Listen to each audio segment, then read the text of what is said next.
I thought it would be fun to bring you along for a week in the life of a crochet toy designer. And I've got a very full week, especially because I am going to be publishing my brand new pattern, A Kitten and Her Mittens, very soon. I've dilly-dallied on this project for way too long. I thought I was being super productive, but then it occurred to me a couple of days ago that I've just been procrastinating. I've been changing little things here and there, tweaking little spots along the pattern, and I finally realized, you're procrastinating. I need to get it done. I need to get it to my testers and my tech editor this week.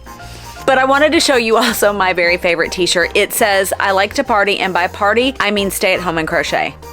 I love to stay at home and crochet, so this is very appropriate for me. So the first thing that I actually need to do is to film a tutorial for the Kitten and Her Mittens. I don't film the entire pattern. I film certain portions of it that can be a little bit tricky. And so we're gonna do the little nose and the muzzle area. And it's so much easier to explain it in video form than just in the pattern. So that's what I like to do for my patterns, but I've got to get this tutorial finished because then I need to get my son to school.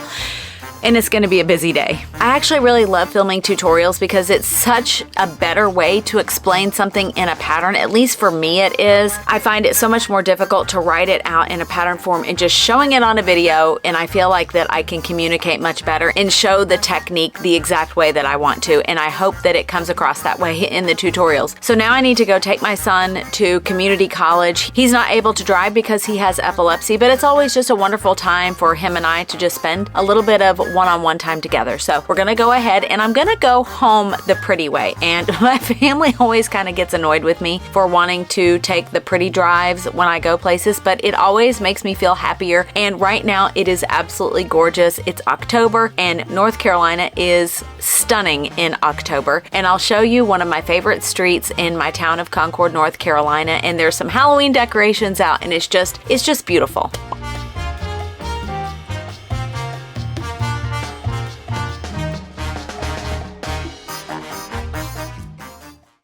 So it's tomorrow. Well, no, it's not tomorrow. It's actually today. But anyway, it's Tuesday. I got a lot done yesterday actually, but today I'm gonna spin you around so you can see the state of my craft room. I really need to get started writing the pattern. It's written down in lots of different little scraps all over the place. I have some of it on my computer, some of it written on another pattern, some of it even in a little notebook, and I'm so disorganized about this, and today is the day that I actually need to get it all written out in a document so that way I can actually get this pattern out to my testers and my tech editor. But before I can even do that, I need to get my craft room cleaned up because it's a hot mess. And I'm going to spin you around and let you see it.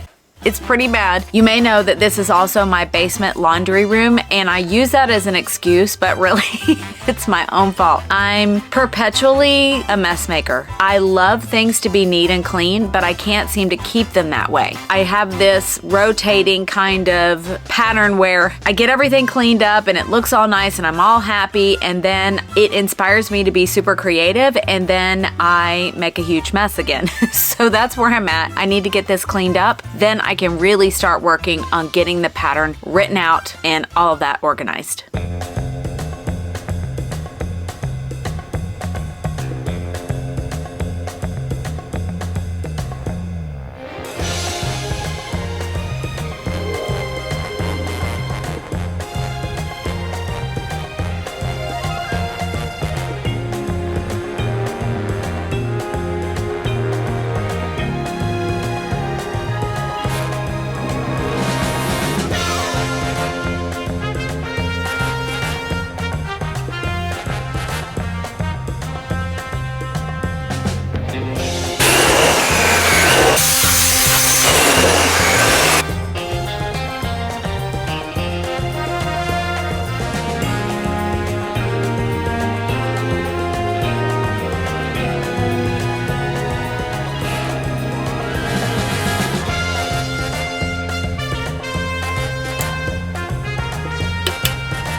The room is done, and I'm definitely not a super detailed cleaner, but I like things to be put away. I like things to be dusted and cleaned off, at least on the surface level. So everything is vacuumed and I can breathe now, and I'll show you around and just give you a little look around now that you saw how horrible it was before, and now you can see, wow, it's put away and everything is in its place.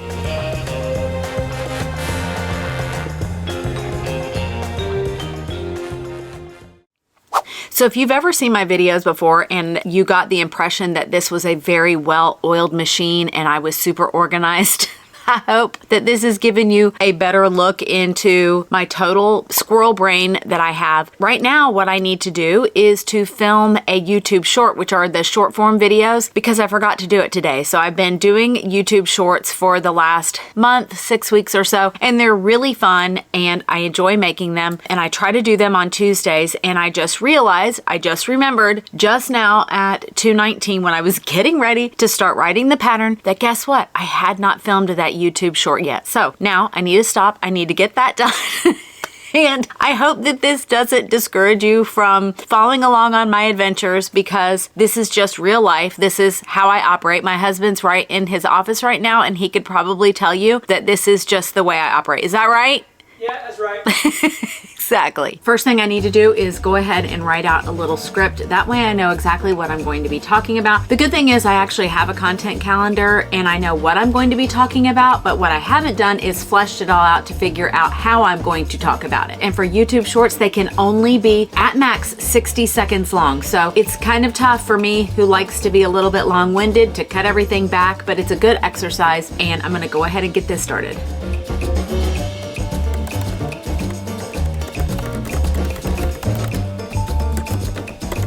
I've always had a thing for bunnies. Big bunnies, little bunnies, happy bunnies, and silly bunnies. And these are just some of the bunnies that I've crocheted and knit over the years. Many of these bunnies are from the patterns from Little Cotton Rabbits designed by Julie Williams. And if you're interested in seeing all 24 of the bunnies that I've crocheted and knit over the years, make sure to head to my YouTube channel to see the full video with all of the details at Le Petit Saint Crochet. No, let's do that again.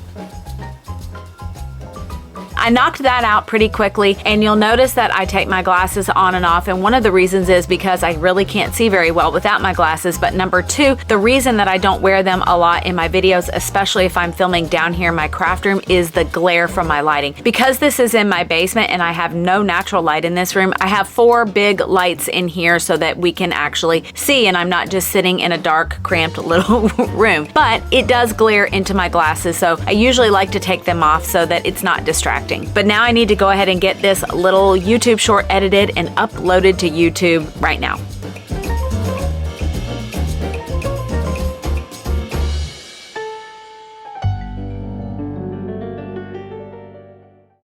It's Wednesday and it is absolutely gorgeous out. There's a little bit of chill in the air, but I am loving this gorgeous October weather. But I did end up getting a lot done yesterday. It might not have looked like it. I know I appear to be a big hot mess, which is, Olive, will you not scratch up the furniture?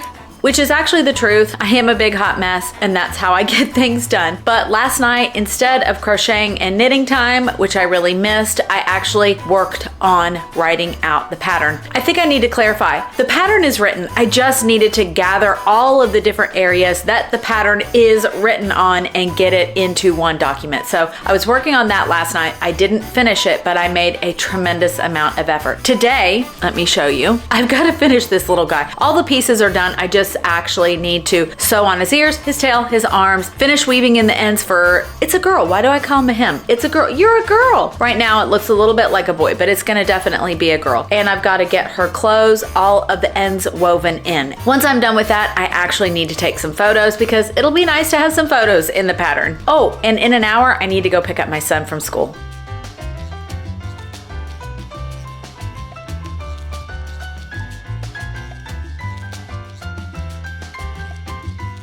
Now she's at least got arms and her ears on, and I'm going to go ahead and get the clothes finished and weave those ends in. And I won't actually attach the tail until I put the little skirt on and I locate the hole in the back of the skirt for her little tail. So I'm gonna go ahead and get her dressed.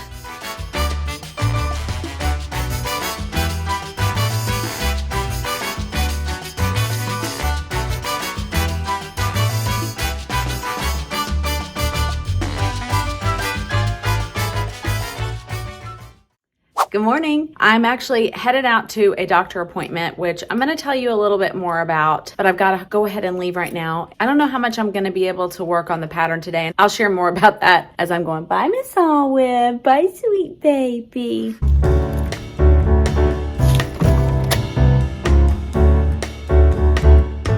So I just finished my appointment and I wanted to tell you guys a little bit about what I was doing today. I actually saw a genetics specialist today.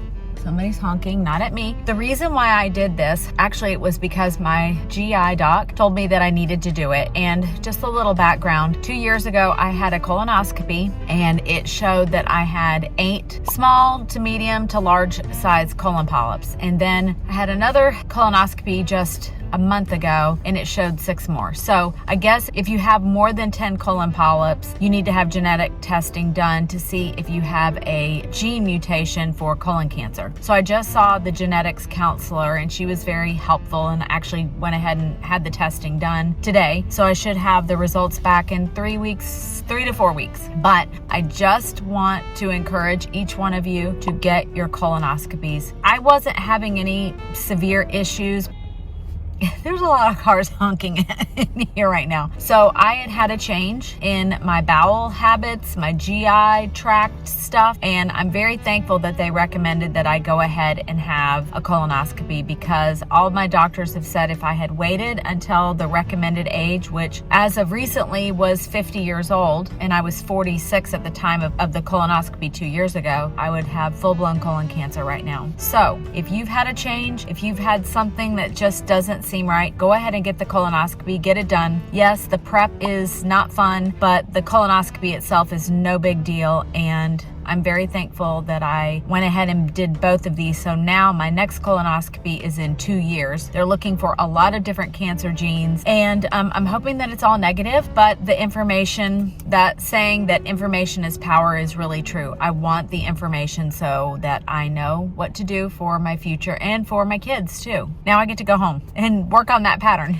It's Friday and I'm not at home. I'm actually at my mom's house right now. I did not get the pattern completely finished. I was really hoping that it was going to be done by today, but I have a good excuse. So we've known for a while that my mom was going to have surgery on her foot, and they ended up scheduling it for yesterday. I had my appointment in the morning. My daughter took my mom to the surgery, and then I came right over here after my appointment. I actually got here before they were even home from the surgery. We didn't realize the extent of her surgery and how really major it was. It was outpatient, but basically they kind of almost had to reconstruct her foot. It was a lot. Really, she can't bear any weight on that foot for 6 weeks. And obviously that creates a challenge for somebody who is her age, and she also has dogs. Thankfully, my daughter, who is 25 and is in grad school, lives with my mom, so that's a great help, but they needed help. They needed someone else to be here to help my mom get in and out of the bathroom while she's kind of adjusting to the little rolly scooter thing that she has to use. So anyway, I feel like it's a good excuse. It's not completely done yet, but I made so much progress this week, and for that I am very thankful. You know what? Here's the deal. My family is always going to come first. I love my crafting. I love having this hobby, and I love making patterns, but obviously my mom comes before any of that. So if it comes out a few days later and I get it to my tech editor and the testers next week, I think they'll all be fine with it. Nobody's going to be upset. But I hope you ended up enjoying this week in the life, and maybe you're thinking about becoming a crochet or knit designer and you're just wondering what a day in the life looks like. Now, here's the deal.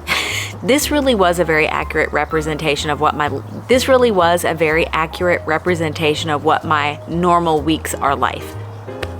It really is an accurate representation of what my normal weeks are like. It's pretty up and down, chaotic. I have things going on all the time. I love it. I love being able to do this, but if you are interested in becoming a designer, you obviously have your own personality traits and have other demands on your life, and it may not look like this. So if you're a little bit freaked out about how all over the place my life is, that's just the way it's always been. I'm sure other people are much more organized and have their acts together than I am.